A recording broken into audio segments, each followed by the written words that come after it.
Bismillahirrahmanirrahim. Assalamualaikum warahmatullahi wabarakatuh. Alhamdulillah, assalatu wassalamu ala rasulillah. Sahabat Suara Hati yang dimuliakan Allah, seorang sahabat bertanya kepada Rasulullah, "Ya Rasulullah, adakah jihad bagi wanita?" Dan Rasulullah pun menjawab, "Ada, yang tidak ada peperangan di dalamnya, itu adalah haji dan umroh." Sahabat, mari kita bergabung menjadi peserta umroh yang akan dilaksanakan oleh Muhandis Wisata pada tanggal 19 November. Tentu saja keberangkatannya dibersamai oleh Dani Gumilar. Ya, ayo segera daftar dan bergabung di dalam umroh Suara Hati. Wassalamualaikum warahmatullahi wabarakatuh.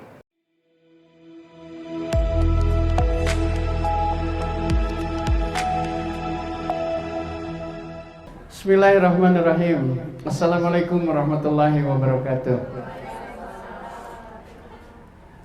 Alhamdulillahilladzi anzala sakinata fi qulubil mu'minina liyazdadu imanan ma'a imanihim.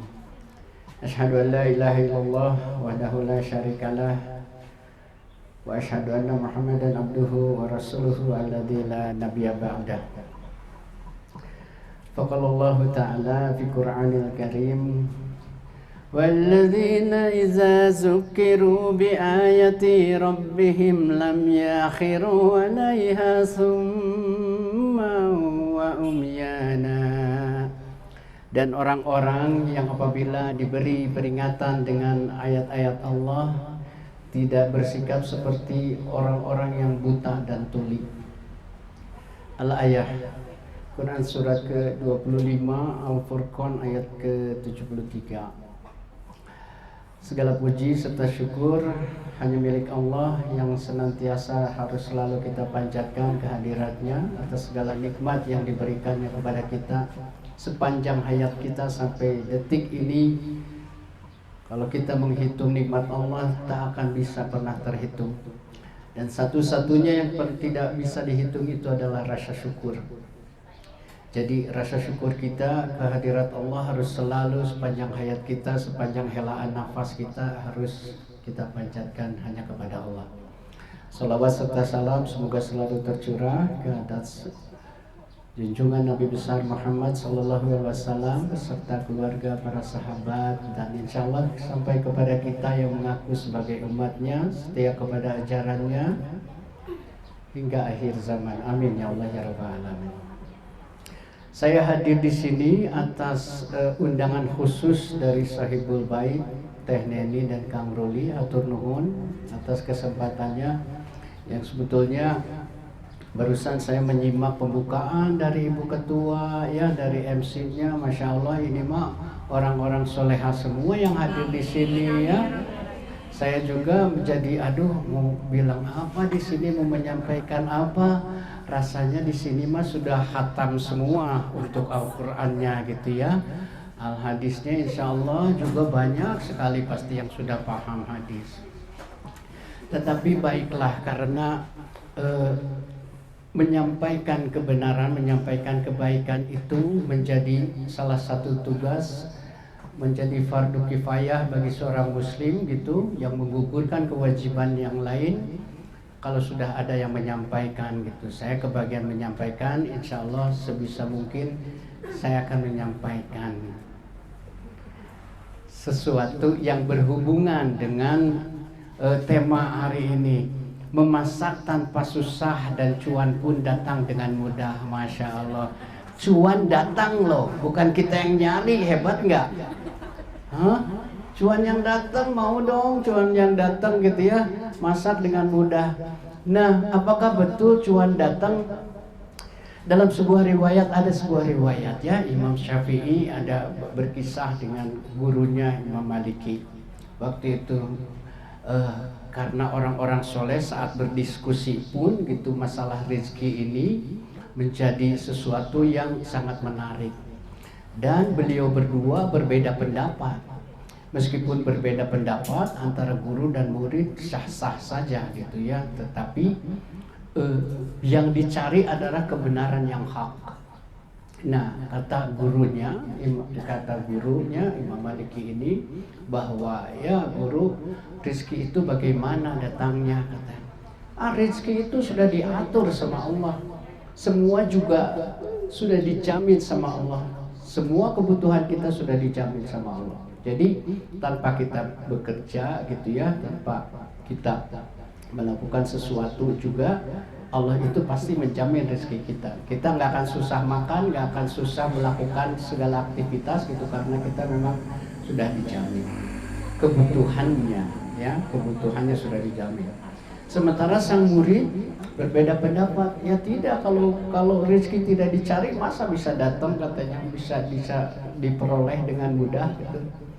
Nah, dari situ perbedaan pendapat itu, oh ya sudah, gurunya hanya tersenyum saja.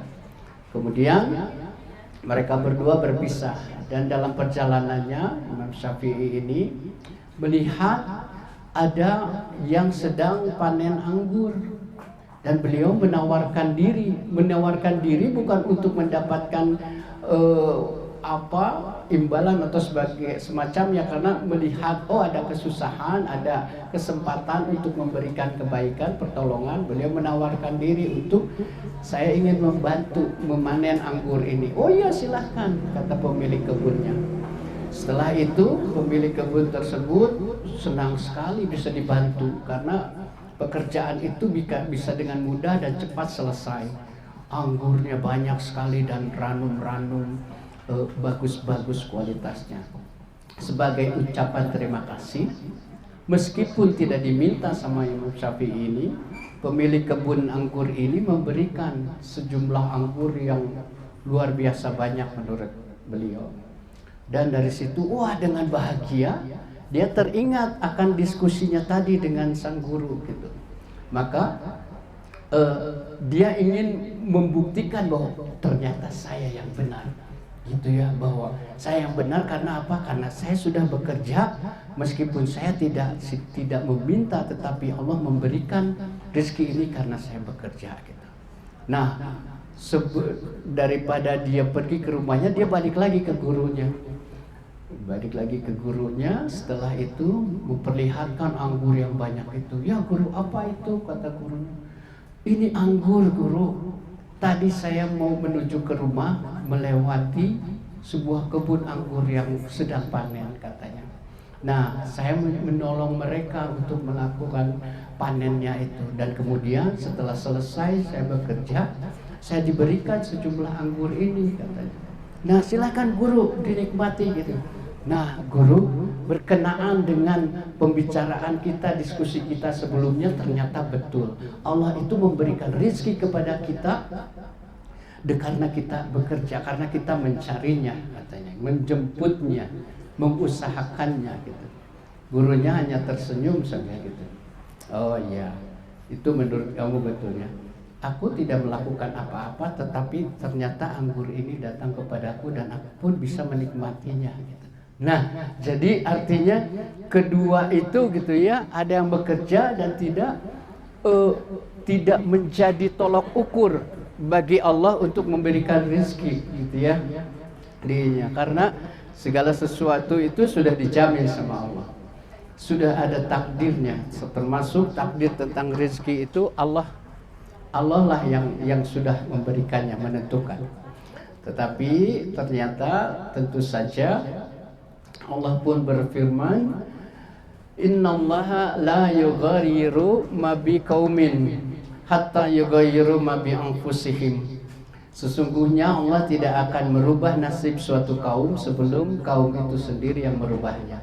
Nah, dalam konteksnya ini kita sedang sama-sama ingin merubah keadaan kita sama-sama. Di samping kita juga mungkin mengisi waktu luang ya, karena ini ikatan istri karyawan, berarti karyawannya mah sudah ada gitu.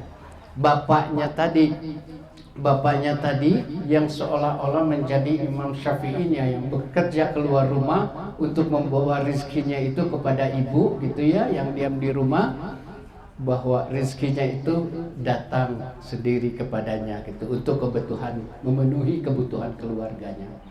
Artinya ternyata kebutuhan kita memang sudah Allah tetapkan dan sudah Allah cukupkan. Apa yang membuat manusia gelisah gitu, seolah-olah rezeki ini kurang terus gitu ya? Apa yang menyebabkannya? Itu adalah keinginan.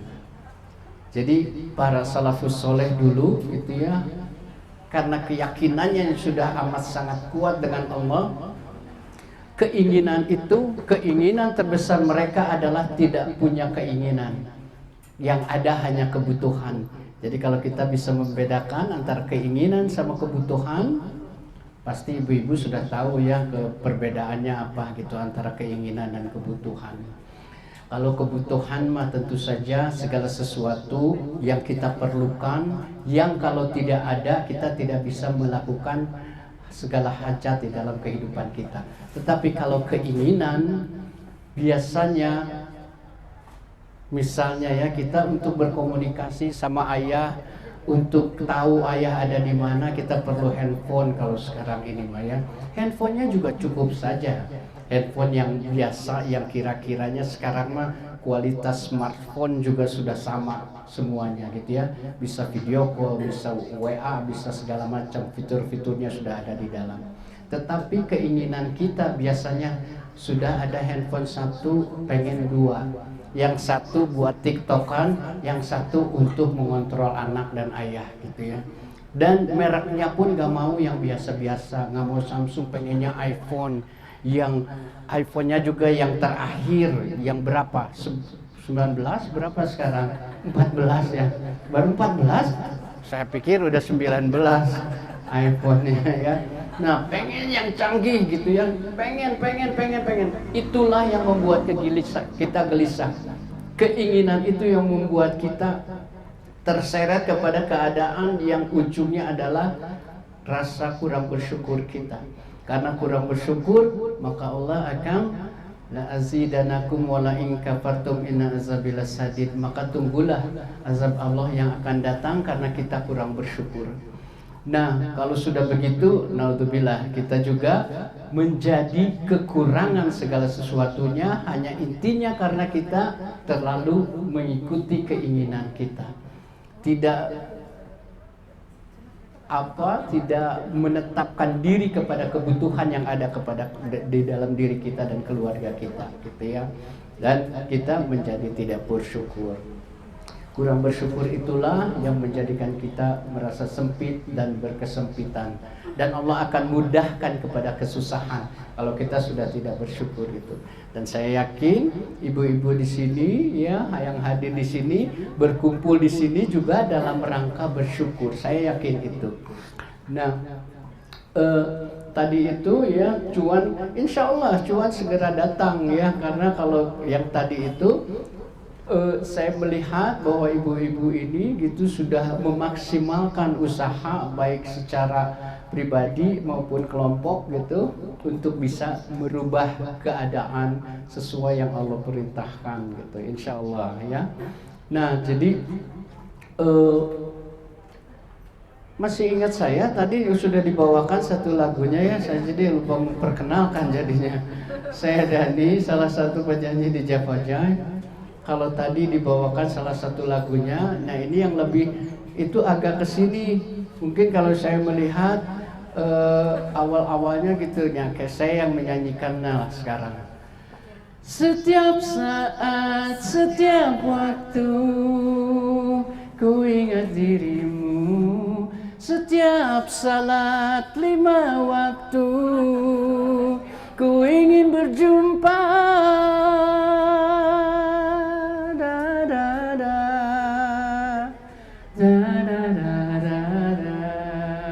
Masih ingat lagu itu?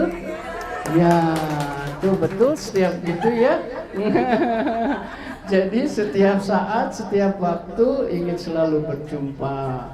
Ingin berjumpa sama siapa? Tadi di bait keduanya, setiap salat 5 waktu ingin selalu berjumpa dengan pemilik kehidupan ini ya. Insya Allah saat-saat ini pun kalau kita landasannya adalah ibadah sesuai apa yang diperintahkan, bahwa kita berkumpul sekarang ini dalam rangka beribadah karena Allah